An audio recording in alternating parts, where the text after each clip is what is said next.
Operation సింధూర్లో Pak అణుస్థావరాలని ధ్వంసం చేసినట్టుగానే పెద్ద ఎత్తున చర్చ జరుగుతోంది. అణుబాంబు లీక్ వార్తలపైన నిజమే అంటూ కూడా వార్తలు అందుతున్నాయి. రేడియేషన్తో పాక్ ప్రజలు నరకయాతన అనుభవిస్తున్నారు. అయితే ఈ విషయాన్ని రహస్యంగా ఉంచింది పాకిస్తాన్ ప్రభుత్వం. రేడియేషన్ లీక్ని కన్ఫర్మ్ చేసి అమెరికా సైంటిస్టులు కన్ఫర్మ్ చేశారు. బోరాన్ 10తో రేడియేషన్ తీవ్రతను తగ్గించేందుకు సాయం కూడా చేస్తున్నట్టు తెలుస్తోంది. అమెరికాలో నిన్న జరిగినటువంటి ఒక మీటింగ్లో ప్రెస్ కాన్ఫరెన్స్లో జర్నలిస్ట్ అడిగిన క్వశ్చన్స్కి అమెరికన్ అధికారులు సమాధానం చెప్పారు. ఎస్, పాకిస్తాన్లో నిజంగానే కైరానా హిల్స్లో అణుస్థావరాలపైన కొంత లీకేజ్ జరిగింది. ఆ లీకేజ్ కారణంగా అక్కడ ఇబ్బంది పడుతున్నారు, రేడియేషన్ లీక్ అవుతుంది. ఈ నేపథ్యంలో మేము సైంటిస్టులని పంపించామనేటువంటి విషయాన్ని అక్కడ వారు చెప్పుకొచ్చారు అధికారులు, అమెరికన్ సైంటిస్టులు. సో చాలా క్లియర్గా కైరానా హిల్స్ని అంటే అక్కడ అణుస్థావరాలని పాకిస్తాన్ కాపాడుకోలేరు. మన నిజానికైతే మన ఎయిర్ మార్షల్ ఏకే భర్తీ కానివ్వండి, ఇంకెవరు కూడా మేము అణుస్థావరాలను టచ్ చేయలేదు. మేము ఎయిర్ బేస్ను లేపేసిన మాట వాస్తవం. 11 ఎయిర్ బేస్ను నిలబట్టం చేశాం, అంతవరకు ఓకే.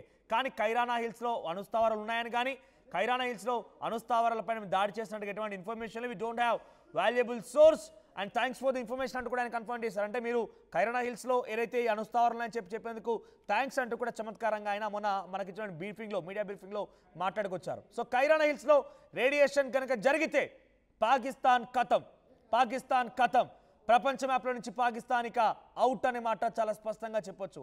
సో ప్రస్తుతానికి రేడియేషన్ని కంట్రోల్ చేసే నేపథ్యంలో భాగంగానే చాలా పెద్ద ఎత్తున ఈజిప్ట్ నుంచి, చైనా నుంచి, అమెరికా నుంచి సైంటిస్టులు రంగంలో దిగుతున్నారు. బోరాన్ని ఉపయోగించి రేడియేషన్ కంట్రోల్ చేసే ప్రయత్నం చేస్తున్నారు. సో అఫీషియల్గా ఇక్కడ చూడండి, మీరు అక్కడ కనిపిస్తుంది కదా, please pray for us. The authorities have asked us to relocate to another place for few days and also warn that if we stay back there is a risk of diseases like cancer. So radiation విడుదలవుతోంది అణు దగ్గర నుంచి కాబట్టి కొంతమంది అక్కడి స్థానికులు, పాకిస్తానీ ప్రజలు, పాకిస్తానీ సామాన్యులు ఈ రకంగా అక్కడ ట్వీట్ చేశారు. So please pray for us, మా కోసం దయచేసి ప్రార్థించండి. అథారిటీస్ అని కూడా వార్న్ చేస్తున్నాయి, ఇక్కడ నుంచి వేరే ప్రాంతాలకు వెళ్ళిపోండి, సురక్షితంగా ఉండండి, లేదంటే ఇక్కడే కనుక ఉంటే మీకు క్యాన్సర్ లాంటి వ్యాధులు వచ్చే అవకాశం అని చెప్పారు. The reality here is different. We cannot afford the money or for cancer treatment. We have saved money for migration to Dubai. Yes, వాళ్ళంతా దుబాయ్కి పారిపోతున్నారు, అక్కడ ప్రజలను దుబాయ్కి వెళ్ళిపోతున్నారు. ఇక్కడ ఇంకో ట్వీట్ చూడండి, nuclear radiation emergency in Pakistan after precision strike damage key nuclear sites in Kirana hills. So Kirana hills ఉన్నటువంటి చాలా స్థావరాలని భారత్ మట్టు పెట్టింది, స్ట్రైక్స్లో లేపేసింది. కాబట్టి న్యూక్లియర్ రేడియేషన్ ఎమర్జెన్సీ వచ్చింది పాకిస్తాన్ అని చెప్పి అక్కడి స్థానికులు, అక్కడి ప్రజలు ట్వీట్ చేస్తున్నటువంటి విషయాలు ఇవన్నీ కూడా ఇక్కడ మీకు కనిపించేదే కిరానా హిల్స్. సో చూస్తున్నట్టు ఇక్కడ అక్కడ కనిపించినటువంటి ఆ గుట్టల్లాంటి ప్రాంతాల గ్రీనరీ మొత్తం కూడా కిరానా హిల్స్. సో అక్కడే టన్నెల్స్లో ఈ అణుస్థావరాలను ఏర్పాటు చేసుకుని పాకిస్తాన్ ఆ టన్నెల్స్లోనే అణుస్థావరాలు ఉన్నాయి. ఆ టన్నెల్స్లోనే అణుస్థావరాలని ప్రస్తుతం మన భారత్ ఆర్మీ మట్టు పెట్టిందని చెప్పి పాకిస్తానీ ప్రజలు, పాకిస్తానీ అధికారులు, పాకిస్తాన్ మొత్తం కూడా కోడై కూస్తోంది, పాకిస్తాన్ వెళ్ళబోస్తోంది. కానీ మన భారత ఆర్మీ, మన భారత air marshal, vice admiral, DGMO ఒక్కరు కూడా మేము కిరానా హిల్స్ టచ్ చేయలేదు, వారితో మాకు సంబంధం లేదు అనే విషయాన్ని చెప్తున్నారు. ఏదేమైనా పాకిస్తాన్ మరోసారి విక్టింగ్ కార్డ్ ప్లే చేస్తోందా, పాకిస్తాన్ అసలు ఏమనుకుంటోందని మాత్రం కాస్త ఆసక్తి ఎత్తోంది. ఏదేమైనా కూడా ఎయిర్ స్ట్రైక్స్ మన భారత ప్రభుత్వం, మన భారత ఆర్మీ చేపట్టినటువంటి ఈ 3 రోజుల ఆపరేషన్ సింధూర్, 7వ తేదీన మొదటి రోజు ఆపరేషన్ సింధూర్ పేట టెర్రర్ క్యాంప్స్ లేపేస్తే ఆ తర్వాత వరుసగా 3 రోజులు ఎయిర్ బేస్లను లేపేశాం, అక్కడి ఆర్మీ నేలమట్టం చేశాం, వాళ్ళు ప్రయోగించిన ప్రతి డ్రోన్ని కూడా కుప్పకూల్ చేశాం, నేలమట్టం చేశాం.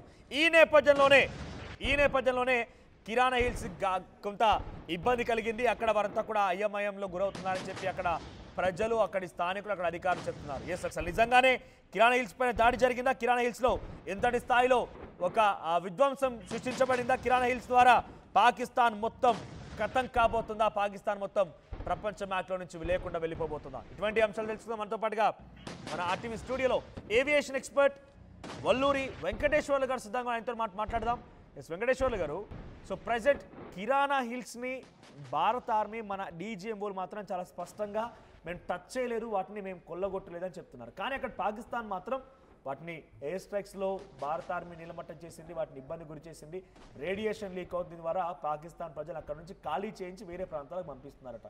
మన ఆర్మీ చెప్తుంది ఒకటే, సర్గోదా ఎయిర్ బేస్ మేము లేపేసాం అంటున్నారు. మన టెక్నికల్గా చూస్తే సర్గోదా ఎయిర్ బేస్ నుంచి కిరానా హిల్స్కి 10 కిలోమీటర్లు ఉంది. నిజంగానే మన భారత ఆర్మీ అక్కడ బ్లాస్టింగ్ పాల్పడింది అనుకోవాలా, అక్కడ మిసైల్ ప్రయోగించింది అనుకోవాలా? ఇప్పుడు ఏంటంటే వాస్తవానికి చూసుకోవచ్చు ఏంటంటే అక్కడ ఉన్న అది లో ఇంటెన్సిటీ రేడియేషన్స్ అనమాట. లో ఇంటెన్సిటీ రేడియేషన్స్ అనేది ఒక న్యూక్లియర్ ఎస్టాబ్లిష్మెంట్ ఒకటి మాత్రం అందరికీ తెలిసిందే, గ్లోబల్గా కానీ ఇండియాకి కానీ ఆ స్థావరం అనేది సంబంధించిన ఇన్ఫ్రాస్ట్రక్చర్ అంతా ఉంది.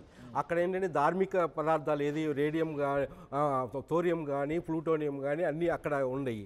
దానికి సంబంధించిన లాంచింగ్ అక్కడ ఏంటంటే ముఖ్యంగా అది హిల్లీ స్ట్రక్చర్, మొత్తం అదంతా హిల్ ఏరియా. ఆ హిల్ ఏరియా అక్కడ ఎవరికి కూడా రావడానికి తావు లేకుండా అర్బన్ ఏరియాకి చాలా డిస్టెన్స్లో ఆల్మోస్ట్ 11 to 12 కిలోమీటర్స్ సర్గోదా ఎయిర్పోర్ట్కి డిస్టెన్స్లో ఉంది. అది చాలా రెస్ట్రిక్టెడ్ ఎయిర్ స్పేస్. అట్లనే అదొక strategic as per the Pakistan concern ఒక స్ట్రాటజిక్ ఎయిర్ బేస్ అనమాట.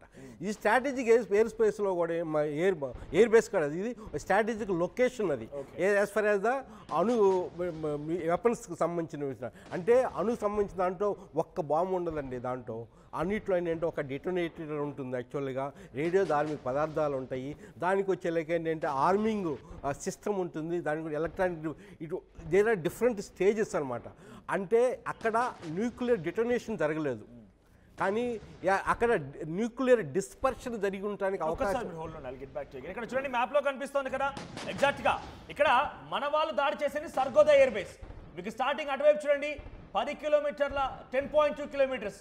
సో అక్కడ సర్గోదా ఎయిర్ బేస్ దగ్గర మన వాళ్ళు దాడి చేస్తే కిరాణా హిల్స్ లో దాడి చేశారు, కిరాణా హిల్స్ ని పేల్ చేశారు. అక్కడ టన్నెల్స్ లో అణుస్థావరాలు ఉన్నాయి, మొత్తం మేలమట్టం అయిపోయాయి. భారత్ కారణంగానే మేమంతా ఇప్పుడు రేడియేషన్ బారిన పడుతున్నామని చెప్పి పాకిస్తాన్ చెప్తోంది. ఏకంగా ఈజిప్ట్, అమెరికా, చైనా నుంచి కూడా సైంటిస్టులు వచ్చారట. ఒకసారి అమెరికా నుంచి అధికారి దీన్ని సుస్పష్టం చేశారు. ఎస్, పాకిస్తాన్లో అణుస్థావరాలు పేలాయి, పాకిస్తాన్లో రేడియేషన్ లీక్ అవుతున్న విషయాన్ని అమెరికాకు సంబంధించిన ఒక అధికారి తన ప్రకటన వెల్లడించారు. ఒకసారి అమెరికా నుంచి అధికారి ఏం మాట్లాడారో చూద్దాం. The path towards peace and the wisdom and fortitude that shows. Has US sent a team to Islamabad or Pakistan following the reports that there have been leaks of nuclear radiation in some of the secure Pakistani sites? I have nothing to preview on that at this time. I have one more question. Sorry. Follow. Thank you. I think that's Thank you, Tommy. Thank you, Tommy, and beautiful style you have, by the way. I hope you. Right, ఆయన ఇక్కడ ఓ press conference attend అవుతుంటే అక్కడ కొంతమంది journalist అడిగిన క్వశ్చన్స్కి have you sent any scientist to Islamabad or Kirana hills in order to control the radiation at Pakistan అనే question అడిగారు ఆయన. అంటే అక్కడ పాకిస్తాన్లో రేడియేషన్ వస్తోంది, న్యూక్లియర్ స్థావరాలు లీక్ అయిపోయి రేడియేషన్ అనేది వస్తుందా అని అడిగిన క్వశ్చన్కి గాను ఎస్ అంటూ సమాధానం చెప్పారు ఆయన. అంటే సైంటిస్టులు వెళ్ళిపోయారు, రేడియేషన్ని కంట్రోల్ చేయడం కోసం వెళ్ళిపోయారు. అంటే చాలా స్పష్టంగా పాకిస్తాన్లో అణుబాంబు పేలింది.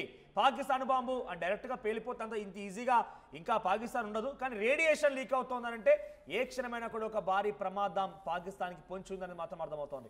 ఎస్ వెంకటేశ్వర గారు, సో చాలా క్లియర్గా అమెరికా కన్ఫర్మ్ చేసేసింది రేడియేషన్ లీక్ అవుతుందని. సో దాని తాలూకు పర్యవసనం ఎలా ఉండే అవకాశం ఉంది? ఇప్పుడు రేడియేషన్ అక్కడ ఏంటి, రేడియేషన్ అనేది డెఫినెట్గా ఇందాక నేను చెప్పినట్టు డెటోనేషన్ కాదు, ఇది ఏంటంటే డిస్పర్షన్. ఇక్కడ ఏంటంటే యాక్చువల్గా ఆ స్థావరం మీరు చూసుకుంటే ఏంటంటే it is a testing centre, nuclear trigger mechanism testing centre. అది దాంట్లోనే న్యూక్లియర్ బాంబ్స్ మనం ఉపయోగించినప్పుడు ట్రిగర్ మెకానిజం ఉండదు. ఆ టెస్టింగ్ సెంటర్ అక్కడే టెస్ట్ కూడా చేస్తారు. ఇదేంటంటే ఈ పాకిస్తాన్ కూడా వాళ్ళు డిఫరెంట్ ప్రోగ్రామ్స్ చేస్తూ ఉండొచ్చు, వాళ్ళ మిస్టేక్స్ వల్ల కూడా ఇది జరిగి ఉండొచ్చు. ఇది జరగడానికి అవకాశం ఉంది మనం చూస్తున్నట్టు. దానివల్ల కూడా రేడియేషన్ అనేది లో లెవెల్లో రేడియేషన్ జరుగుతుంది. ప్రపంచంలో ఏ మూల ఏ క్షణం ఏం జరుగుతుందో వేగంగా తెలుసుకోవడానికి తొలి వెలుగు వాట్సాప్ ఛానల్ని ఫాలో చేయండి.